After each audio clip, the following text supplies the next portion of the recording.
Assalamualaikum warahmatullahi wabarakatuh dan salam sejahtera. Bersama dengan Cikgu Fanida dalam mempelajari biologi tingkatan 4 KSSM.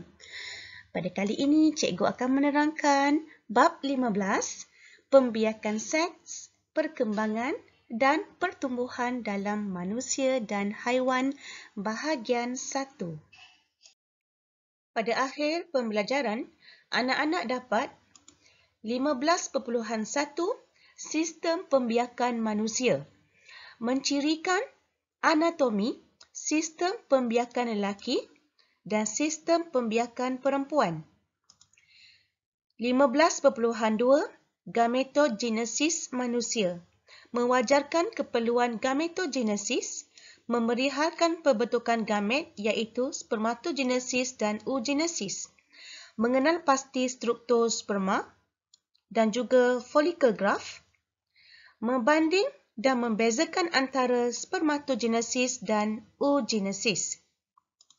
15.3 Ketar Head, menganalisis perubahan aras hormon yang terlibat semasa haid, perkembangan folikel, penebalan endometrium, ovulasi, pembentukan korpus luteum, menghubung kait perubahan aras hormon yang terlibat dengan kehamilan dan keguguran, menyatakan maksud sindrom prahaid dan sindrom putus haid. Baiklah, cikgu mulakan dengan 15.1 Sistem pembiakan manusia. Sistem pembiakan lelaki dan perempuan. Kesinambungan sesuatu spesies adalah terjamin dengan pertambahan populasi melalui proses pembiakan seks dan ataupun aseks. Pembiakan seks melibatkan penghasilan gamet jantan dan gamet betina oleh individu yang telah mencapai kematangan seks. Proses ini dilengkapkan oleh proses persenyawaan kedua-dua gamet untuk menghasilkan individu baru. Cikgu mulakan dengan sistem pembiakan perempuan. Mari kita mengenali struktur yang ada pada sistem pembiakan perempuan. Ini dikenali sebagai uterus. Uterus merupakan organ berdinding tebal serta berotot. Dinding uterus dilapisi tisu endometrium, bermukus dan kaya dengan salur darah. Embrio akan menempel pada endometrium. Tisu endometrium yang tebal dan kaya dengan salur darah membekalkan nutrien dan oksigen kepada embrio. Ini pula merupakan tiub falopio. Tiub falopio merupakan satu saluran berotot nipis. Bahagian dinding dalamnya dilapisi oleh silium. Tindakan silium dan peristalsis otot tiub falopio membantu menggerakkan usik sekunder atau embrio ke uterus. Ini pula merupakan ovari. Ovari merupakan organ pembiakan perempuan yang menghasilkan ovum, iaitu gamet betina, dan hormon seks perempuan, iaitu estrogen dan progesteron. Serviks di bahagian ini merupakan bukaan sempit uterus yang merembeskan mukus untuk membantu sperma berenang dengan mudah ke arah tiub falopio. Dan struktur yang terakhir iaitu faraj. Faraj merupakan saluran masuk sperma serta laluan keluar haid dan kelahiran anak. Seterusnya, kita pergi kepada sistem pembiakan lelaki. Cikgu mulakan dengan vesicle semen. Vesicle semen di sini ya. 1, 2 ni kan. Okey, ini merupakan vesicle semen. Vesikel semen dia merembeskan bendalir bernutrien untuk sperma. Kedua, kelenjar prostat. Kelenjar prostat berada di kawasan ini, yang warna pink yang bulat ni. Okay. Merembes bendalir yang membantu pergerakan sperma. Ketiga, ductus sperma yang warna purple ni. Okay. Sperma disalurkan melalui ductus sperma ataupun dikenali sebagai vas deferens. Okay, seterusnya, skrotum. Skrotum merupakan struktur yang berupa kantung yang memegang dan melindungi testis. Seterusnya, testis. Testis terdapat dalam pundi skrotum, menghasilkan sperma iaitu gamet jantan dan hormon seks lelaki iaitu testosteron. Dan seterusnya, urethra. Urethra merupakan salur untuk mengeluarkan sperma dan air kencing daripada badan. Dan akhir sekali, zakar. Zakar merupakan organ seks lelaki yang kaya dengan tisu lembut dan salur darah, memancutkan sperma ke dalam faraj perempuan semasa persetubuhan. Baiklah, cikgu teruskan dengan praktis formatif 15.1. Soalan pertama, terangkan fungsi vesikel semen dan skrotum. Jawapannya ialah, fungsi vesikel semen ialah merembes bendalir bernutrien untuk sperma. Dan fungsi skrotum ialah memegang dan melindungi testis. Soalan kedua, terangkan fungsi tiub falopio dan uterus. Jawapannya ialah, tiub falopio berfungsi menghubungkan ovari dengan uterus dan merupakan tempat persenyawaan antara sperma dan ovum. Kedua, fungsi uterus ialah untuk membekalkan nutrien dan oksigen kepada embrio. 15.2 Gametogenesis manusia. Keperluan gametogenesis. Proses pembentukan sel pembiakan iaitu gamet disebut gametogenesis. Proses ini berlaku di dalam gonad iaitu testis bagi lelaki dan ovari bagi perempuan. Gametogenesis menghasilkan gamet yang bersifat haploid iaitu N. Apabila persenyawaan berlaku, nukleus sperma akan bercantum dengan nukleus ovum di tiub falopio dan membentuk zygote yang bersifat diploid iaitu 2N. Cikgu mulakan dengan proses spermatogenesis. Spermatogenesis merupakan proses pembentukan sperma yang berlaku dalam tubuh seminiferous. Rajah 15.3 menunjukkan keratan membujur testis. Baiklah, cikgu ingin menunjukkan kepada anak-anak struktur bagi keratan membujur testis. Ini merupakan ductus sperma iaitu vas deferens. Ini pula merupakan epididymis. Ini merupakan epididymis dan ini merupakan tubuh seminiferous. Ya, yang ini tubuh seminiferous. Baiklah. Setiap tubuh seminiferous terdiri daripada sel germa primordium. Sel germa primordium akan menjalani pembahagian sel untuk menghasilkan sperma. Sel Sertoli yang terdapat pada dinding tubuh seminiferous membekalkan nutrien sepanjang proses ini. Sperma diangkut dari tubuh seminiferous ke epididymis dan disalurkan keluar melalui ductus sperma iaitu vas deferens. Proses spermatogenesis dirangsang oleh hormon perangsang folikel iaitu FSH dan juga hormon testosteron. Proses ini juga dibantu oleh hormon pilutinan iaitu LH yang merangsang rembesan testosteron di testis. Rajah berikut meringkaskan skema spermatogenesis.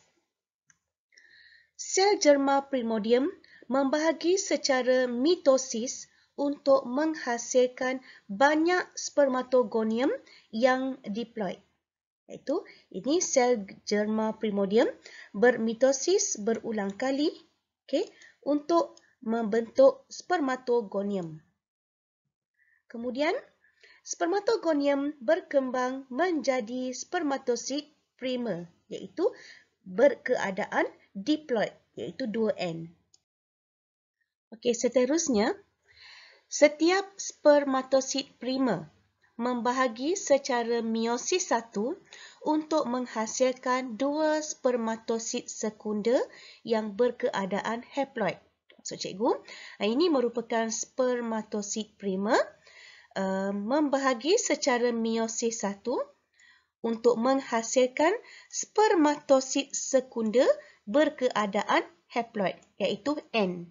Okey, ini N kan? Okey.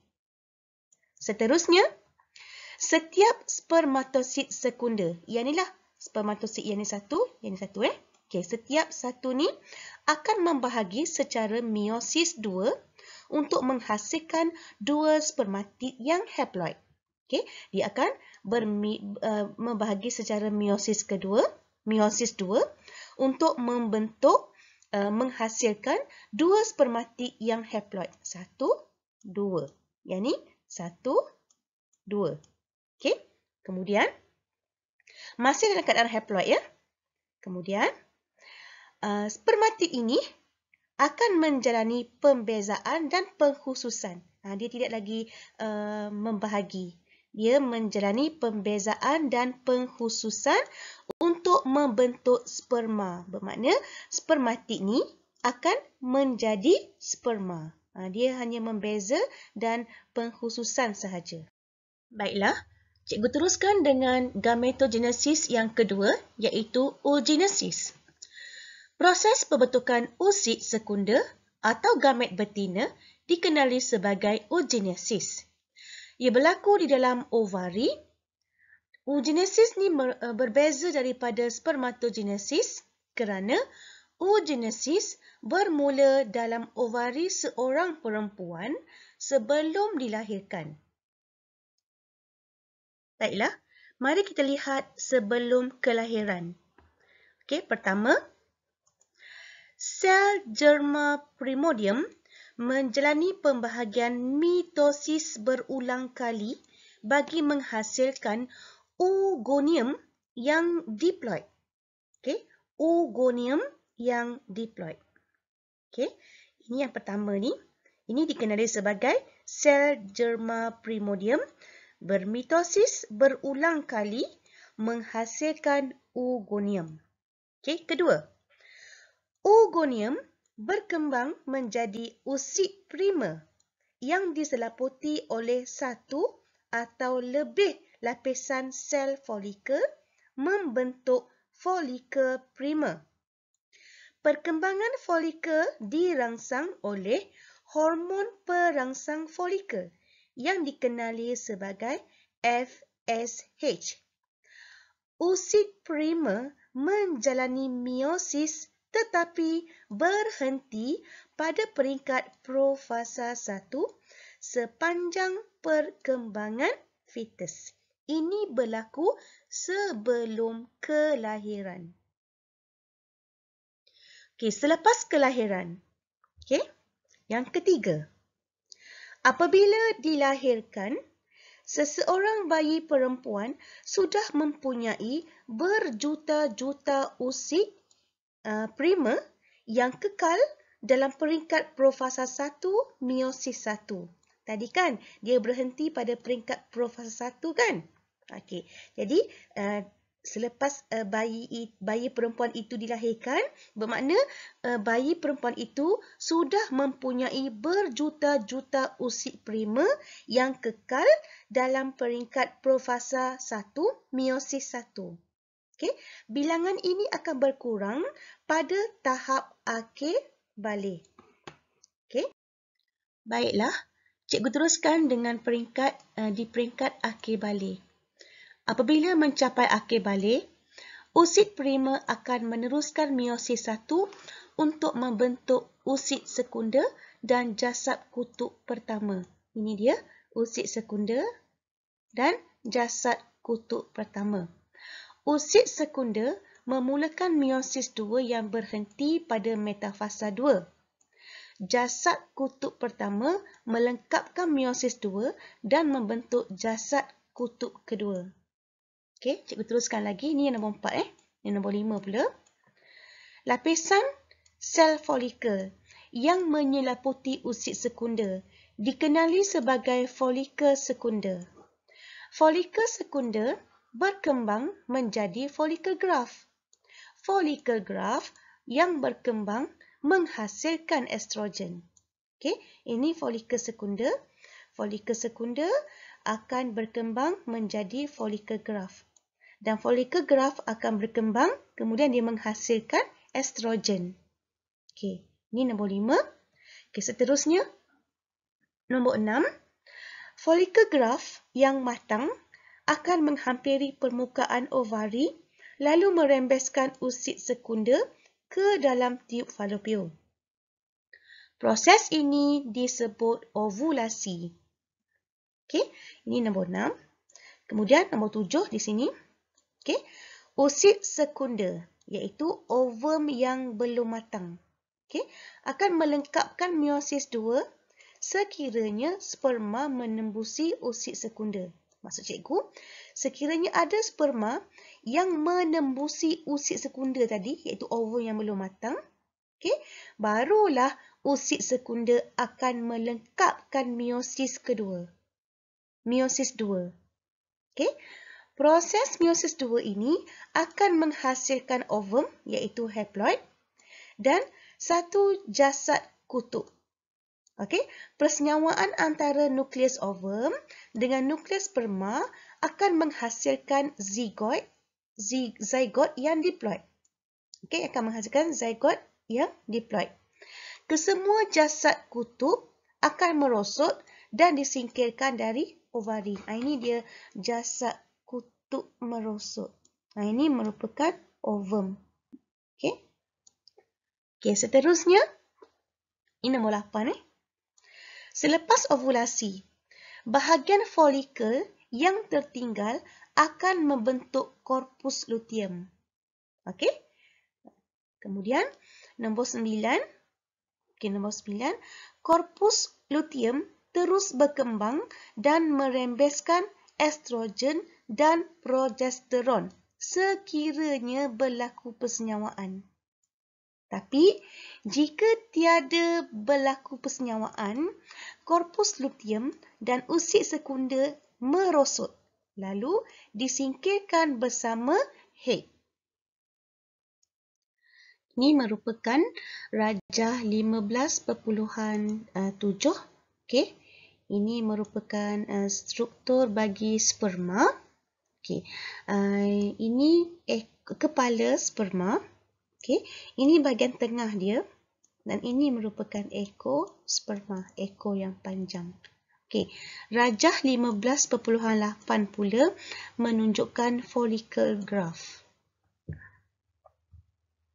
Sperma mempunyai 3 bahagian iaitu kepala, bahagian tengah dan ekor. Kepala mengandungi nukleus manakala bahagian tengah mengandungi banyak mitokondrion yang menjana tenaga untuk membantu sperma berenang ke tiub falopio bagi proses persenyawaan. Usid sekunder ialah satu sel besar yang dikelilingi oleh selaput jeli dan sel-sel folikel. Ini usid sekunder. Okey, ini merupakan sel-sel folikel yang ni. Okey, yang warna merah ni sel-sel folikel. Keseluruhan usid sekunder dan sel-sel folikel membentuk folikel graft.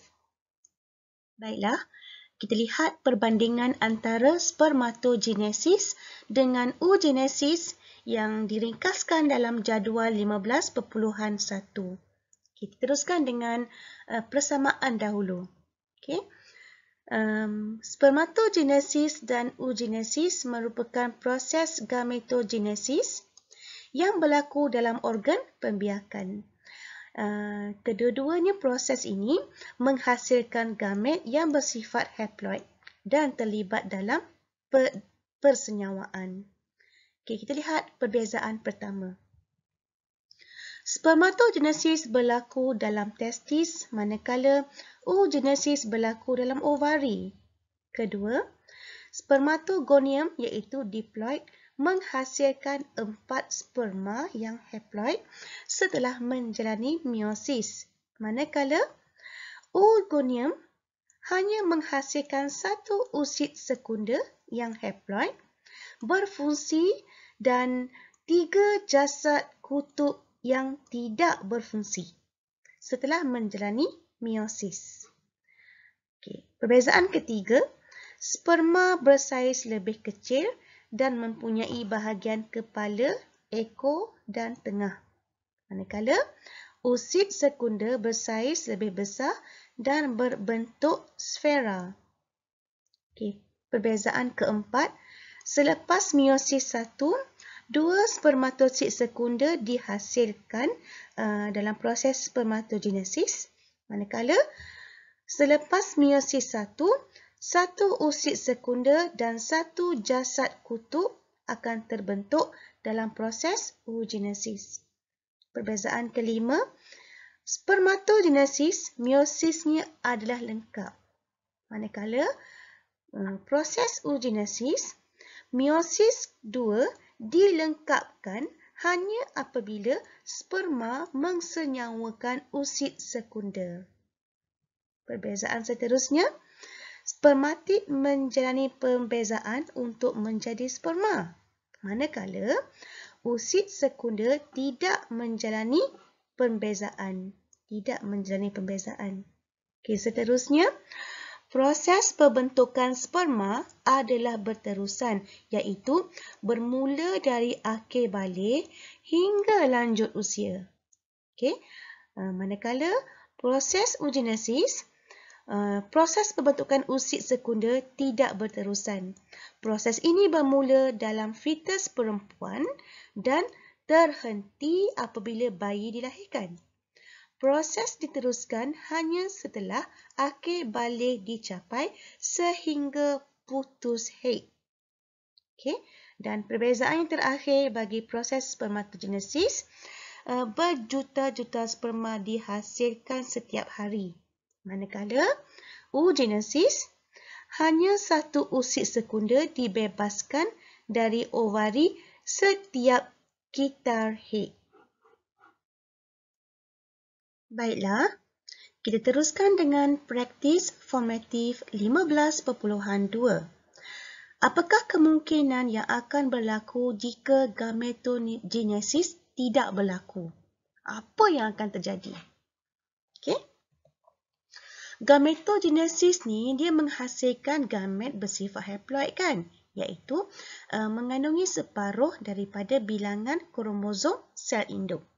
Jadi apabila gamet jantan dan gamet betina bersatu, individu baru akan mempunyai bilangan kromosom yang sama dengan sel induk. Okey, soalan dia kata apa yang akan berlaku jika gametogenesis tak berlaku? Okey, sekiranya gametogenesis tidak berlaku, tiada gamet dihasilkan, maka tiada persenyawaan akan berlaku. Bila tiada persenyawaan berlaku, tiada zygot akan terhasil. Okey, tiada zygot akan terhasil. Seterusnya, dia akan mengakibatkan kepupusan spesies tersebut. 15.3 Kitar head. Kitar head melibatkan pembentukan usid sekunder dan perubahan ketebalan endometrium mengikut satu kitaran. Dalam kitaran ini, endometrium menjadi lembut dan tebal serta kaya dengan bekalan salur darah. Ini adalah persediaan endometrium untuk penempelan embrio. Sekiranya persenyawaan tidak berlaku, usid sekunder akan mati dan endometrium iaitu dinding tadi akan terurai. Ini menyebabkan pendarahan yang kita kenali sebagai head. Baiklah anak-anak, kita lihat dulu fungsi hormon dalam kitar head di dalam jadual 15.2. Ada dua kelenjar yang terlibat iaitu kelenjar pituitari dan juga ovari. Okey, kelenjar pituitari akan merembeskan hormon perangsang folikel ataupun dikenali sebagai FSH, Follicle Stimulating Hormone. Dan satu lagi hormon piluteinin ataupun LH, Luteinizing Hormone. Lihat dulu apa fungsi bagi hormon perangsang folikel. Hormon perangsang folikel, dia merangsang perkembangan folikel di dalam ovari. Selain itu, dia merangsang perembesan estrogen. Okey, fungsi bagi hormon LH pula ialah merangsang ovulasi yang menyebabkan pembentukan korpus luteum, dan satu lagi dia merangsang perembesan progesteron. Okey, bagi ovari pula, ovari akan merembeskan estrogen dan juga progesteron. Okey, apa fungsi estrogen? Estrogen dia memulih dan memperbaiki endometrium serta merangsang penebalan endometrium. Kedua, estrogen merangsang perkembangan folikel sehingga folikel itu mencapai kematangan. Dan ketiga, estrogen merangsang perembesan FSH dan LH sebelum ovulasi.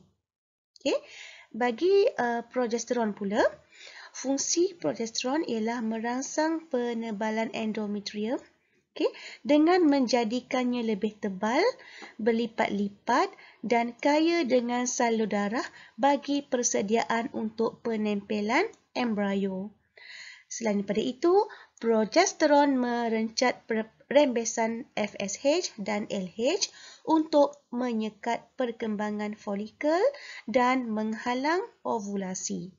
Baiklah anak-anak, salah satu kesan kekurangan estrogen yang dirembeskan oleh kelenjar ovari tadi kan, okay, ialah badan kita akan kehilangan kalsium yang mengakibatkan kepadatan tulang akan berkurang, okay, dan menjadikan tulang kita rapuh serta poros. Okay, keadaan ini dikenali sebagai osteoporosis. Masih ingat lagi tak penyakit osteoporosis yang telah cikgu bincangkan pada bab yang terdahulu? Okey.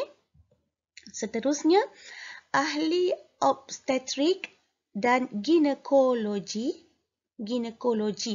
ialah doktor pakar dalam bidang pembiakan dan sakit puan. Baiklah, cikgu nak tanya, siapa dalam kalangan anak-anak yang ingin menjadi doktor pakar dalam bidang pembiakan dan sakit puan? Wow, cikgu lihat ramai lelaki yang mengangkat tangan. Okey. Baiklah, cikgu teruskan lagi. Baiklah anak-anak. Ini merupakan rajah urutan peristiwa dan perubahan aras hormon dalam satu kitar head. Okay? Ada ini FSH. Okay. Ini estrogen. FSH tu yang warna hijau. Estrogen yang warna pink. LH, okay, yang berwarna kuning. Dan progesteron berwarna purple. Okay. Paksi Y ini merupakan aras hormon. Manakala paksi X ini merupakan hari dalam satu bulan. Okay. Ini hari pertama, hari kedua, hari ketiga. Maksud di sini adalah peningkatan aras hormon mengikut hari-hari sepanjang satu bulan ini. Okay. Sebagai contohnya, kita lihat FSH. Okay. FSH, dia akan turun pada hari ke-11, dia naik balik, okey, dia turun lagi. Kalau LH nampak, okey, LH ni, okey, dia akan meningkat pada hari ke-14, hari ke-13, 14. Okey, semua ni akan cikgu terangkan nanti. Okey. Okey, kita lihat pula rajah yang kedua. Okey, ini merupakan perkembangan folikel. Okay, perkembangan folikel pun mengikut hari juga. Okay, ini perkembangan folikel primer, kemudian perkembangan folikel sekunder, kemudian pada hari ovulasi, iaitu pada hari ke-13, 14, 15, di antara 13, 14, 15 ni lah. Okay, ditunjuk kat sini kan. Okay, kemudian korpus luteum. Okay, kemudian korpus luteum merosot. Okey, ini pula merupakan perubahan ketebalan endometrium. Okey, ini head lah. Okey, yang warna merah ni. Okey, head. Maknanya hari pertama, hari kedua, hari ketiga sampai hari kelima ni pendarahan berlaku. Okey, ini pula merupakan ketebalan dinding. Okey, ketebalan dinding endometrium. Okey, semua ini akan cikgu terangkan nanti. Okey, cikgu teruskan ya. Okey. Hari 0 hingga 5. Okey. Sebelum kita haid bermula, kesemua hormon berada pada aras yang rendah. Okey, dengan ketiadaan rangsangan daripada progesteron dan estrogen, endometrium yang telah menebal akan luruh. Okay, dan haid akan berlaku. Maknanya, haid berlaku pada hari pertama tu, kita kenali sebagai haid hari pertama lah. Okay, bila saja ada darah yang turun, okay, yang keluar, maka itu dikenali sebagai hari pertama. Yang cikgu tunjuk hari tadi tu kan, yang hari pertama hingga ke-28 tu kan. Okay, cikgu teruskan lagi. Kita haid bermula sehari sebelum haid apabila hipotalamus merembeskan hormon perembes gonadotropin. Okey, dipanggil GnRH. Okey, maknanya kita haid bermula sehari sebelum haid. Di mana hipotalamus telah merembeskan hormon perembes gonadotropin ataupun kita sebut GnRH. Okey, seterusnya GnRH ini akan merangsang kelenjar pituitari untuk merembeskan hormon perangsang folikel iaitu FSH dan juga hormon pilutein ke dalam darah. Okey, seterusnya FSH merangsang perkembangan folikel dalam ovari. Maknanya dalam folikel primer, usid sekunder usid berkembang menjadi usid sekunder yang terkandung dalam folikel graft. Ingat lagi tak cikgu sebut tadi? Cikgu dah bincang tadi kan? Okey, usid dalam folikel primer, usid akan berkembang menjadi usid sekunder yang mana terkandung dalam folikel graft. Okey, seterusnya. Sel-sel folikel yang berkembang, dia akan merembeskan hormon estrogen. Ingat lagi kan? Dia merembeskan hormon estrogen. Jadi, estrogen akan menggalakkan kematangan folikel. Selain daripada itu, dia memulihkan dan memperbaiki dinding uterus. Okey, dinding endometrium tadi. Itu berlaku pada hari 0 hingga 5. Okey, kehadiran estrogen pada aras yang rendah merencat perembesan FSH dan LH melalui mekanisme suap balik negatif.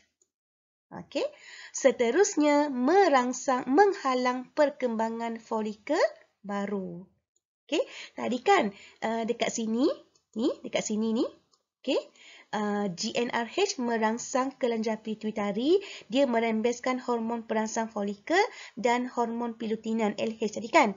Jadi bila estrogen telah dirembeskan, okey, jadi kehadiran estrogen ni akan merencat FSH. Okey, dia merencat perembesan FSH dan juga LH. Okey, melalui mekanisme suap balik negatif. Okey, cikgu teruskan lagi. Pada hari ke-6 hingga 14, apa yang berlaku? Aras estrogen yang semakin meningkat. Tadi kan sebab dia dah keluar estrogen dan estrogen semakin meningkat dan dia akan memuncak pada hari ke-12. Okey, anak-anak boleh refer balik graf yang cikgu tunjuk yang mula-mula tadi tu. Okey, dia akan memuncak pada hari ke-12. Okey, merangsang hipotalamus kita untuk merembes GnRH melalui mekanisme suap balik positif. Kemudian, aras GnRH yang tinggi seterusnya merangsang kelenjar pituitari. Okay, dia merangsang kelenjar pituitari merembeskan lebih banyak FSH dan LH. Okey. Kemudian, aras LH yang meningkat sehingga mencapai kemuncak pada hari ke-13. Okay, dia akan merangsang ovulasi pada hari ke-14. Okay, kemudian usid sekunder akan dibebaskan dari folikel graf. Okay. Kemudian LH juga merangsang tisu folikel yang tertinggal untuk membentuk korpus luteum. Ini berlaku pada hari ke-6 hingga ke-14. Okey, seterusnya. Pada hari ke-15 hingga 21. Korpus luteum dirangsang oleh LH untuk merembeskan hormon progesteron dan estrogen. Okey, progesteron dan estrogen. Kemudian, gabungan antara progesteron dan estrogen ini, dia akan merencat rembesan FSH dan LH oleh hipotalamus. Tadi kan, yang ni. Aras GnRH yang tinggi, dia merangsang kelenjar pituitari, merembeskan lebih banyak FSH dan LH. Tapi pada hari ke-15 hingga 21, okay, progesteron dan estrogen akan merencat rembesan FSH dan LH. Okay, melalui mekanisme suap balik negatif. Ini menghalang perkembangan folikel yang baru. Okay. Progesteron merangsang endometrium menjadi lebih tebal dan kaya dengan salur darah. Okey, ini adalah persediaan untuk penempelan embrio sekiranya ada persenyawaan berlaku. Okey, baiklah anak-anak, cikgu teruskan lagi. Kita lihat pula hari ke-22 hingga 28. Okay. Jika persenyawaan tidak berlaku, okay, cikgu ulang, tidak berlaku. Okay. Penurunan aras LH mengakibatkan korpus luteum merosot. Maka, rembesan hormon progesteron dan estrogen dihentikan. Tanpa rangsangan daripada progesteron dan estrogen, endometrium akan luruh dan haid akan berlaku. aras progesteron dan estrogen yang rendah tidak lagi merencat hipotalamus dan kelenjar pituitari. Okey, maka GnRH dirembeskan semula dan seterusnya merangsang rembesan FSH dan LH. Okey, kitar head yang baharu bermula dengan perkembangan folikel baharu. Okay. Jika persenyawaan berlaku pula. Tadi persenyawaan tak berlaku. Ini jika persenyawaan berlaku. Okay. Korpus luteum akan terus berkembang.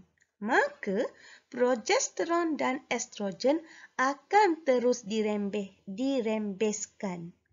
Okay.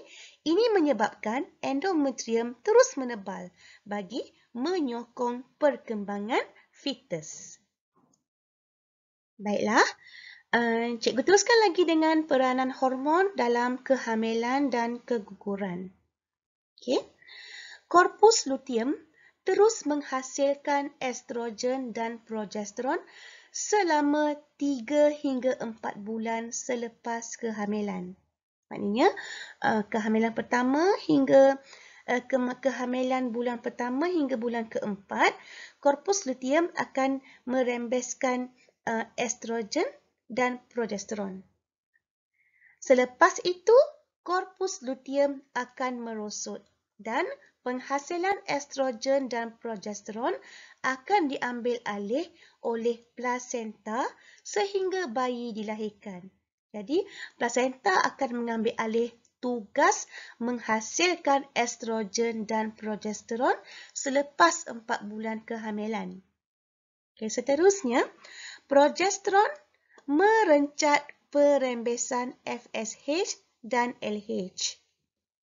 Oleh itu, kitar head dan ovulasi tidak akan berlaku sepanjang tempoh kehamilan seseorang perempuan. Ketidakseimbangan aras hormon progesteron dan aras estrogen boleh mengakibatkan keguguran kandungan. Penurunan aras progesteron menyebabkan pengecutan uterus. Bahaya ya kalau uterus mengecut sewaktu kehamilan berlaku. Okey, akibatnya keguguran boleh berlaku. Sindrom Prahed dan sindrom putus head. Sindrom Prahed atau gejala sebelum kedatangan head. Okay. Gejala sebelum kedatangan head biasanya dialami antara 7 hingga 14 hari sebelum hari pertama head. Sindrom ini berlaku akibat ketidakseimbangan aras estrogen dan progesteron dalam kitar head. Okay. Sindrom Prahed ini akan berlaku pada dalam kalangan perempuan. Contohnya, dia akan mengalami keletihan, sakit kepala, ketegangan emosi dan mungkin juga cepat marah. Okay. Sindrom Prahed, sindrom putus head. Okay. Sindrom putus head pula ialah putus head berlaku dalam lingkungan usia 46 hingga 50 tahun apabila ovulasi dan haid terhenti secara semula jadi. Peningkatan usia menyebabkan estrogen dan progesteron kurang dirembeskan akibat berkurangnya pengaruh rangsangan LH dan FSH terhadap ovari. Pada peringkat ini, ovari berhenti menghasilkan ovum. Individu tersebut tidak lagi berupaya menghasilkan zuriat. Okay. Contoh-contoh sindrom putus head ialah seseorang itu tidak dapat tidur dengan lena, sering berpeluh, muram dan cepat marah. Baiklah, kita teruskan dengan praktis formatif 15.3. Terangkan fungsi hormon progesteron dan kesan terhadap perempuan hamil. Jawapannya ialah semasa hamil, progesteron menghalang pengecutan uterus dan perkembangan folikel baru. merangsang pertambahan saiz struktur dalaman seperti ureter dan uterus, sehingga mampu menampung bayi hingga cukup tempoh. Nombor 2, jelaskan apa yang berlaku kepada korpus luteum. Sekiranya persengawaan tidak berlaku, jawapannya ialah korpus luteum akan merosot akibat perembesan hormon progesteron dan estrogen dihentikan. Tanpa rangsangan daripada progesteron dan estrogen, dinding endometrium akan luruh dan haid akan berlaku. Soalan ketiga, pada pendapat anda, apakah cara terbaik untuk seseorang individu mengatasi gejala sindrom perahit? Anak-anak boleh melakukan pengambilan gizi seimbang, kerap bersenam, bersikap positif, mendapat tidur yang mencukupi dan sentiasa aktif. Baiklah, selesai sudah bahagian 1 bab 15. Sehingga berjumpa lagi bahagian yang kedua. Sekian, terima kasih. Assalamualaikum warahmatullahi wabarakatuh.